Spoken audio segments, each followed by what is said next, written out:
and that in turn means that unless we continue getting huge capital inflows of foreign investors buying our bonds, the currency could depreciate sharply. That means higher inflation in due course, and that in turn will result in a possible rise in interest rates eventually, and not a fall in interest rates as people had hoped, and that won't help economic activity.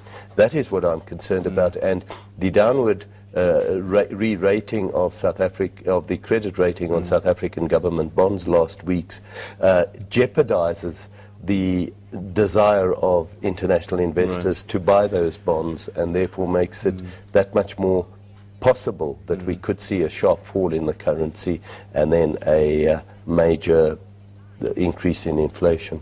All right, okay, you talked about investors, and I'm just wondering, you know, we often hear this word geopolitical issues, and we've certainly got our fair share at the moment. Wildcat Strikes, and people are busy watching from the outside, and you're saying that perhaps investor confidence is waning a little bit there, and you're saying it hasn't filtered through yet, but you know, you go to the ATM at the weekend, you can't get money out because the truckers are on strike. What is the real cost, do you think?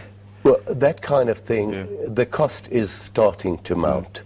When the Marikana episode took place, I was able to say, you know, Lonmin is the third largest platinum mine, and if it's closed for a couple of days, etc., it's not going to make a huge difference to economic growth. But one after another, the contagion of all these strikes is now, the cost is starting to mount, and with every week that passes, there is an economic cost, without a doubt. And the issue that concerns me most about these strikes, they are in quest for higher wages. At the end, there is an inclination now for employers to accede to higher wages. That will either lead to higher inflation, or if they don't want to pass those increased cost increases onto consumers, they will merely lay off more workers, and that means more unemployment. Cyclical unemployment, I think it's the word. All right, okay, so Dr. Jammine, what's the course of treatment? Well, it needs leadership at government level to try and put an end to these wildcat strikes. It also requires a complete overhaul of the structure of our economy to make people more employable, so that you don't have a situation where you've got an abundance of unskilled workers demanding very high wages and a shortage of skilled workers who are doing all the work.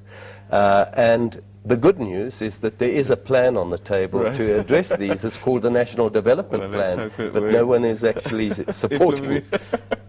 All right, we're going to have to leave it there. Always not enough time, but thanks for sharing your thoughts with us this day. Dr. Azar Jammine, Chief Economist at Econometrix, talking to us.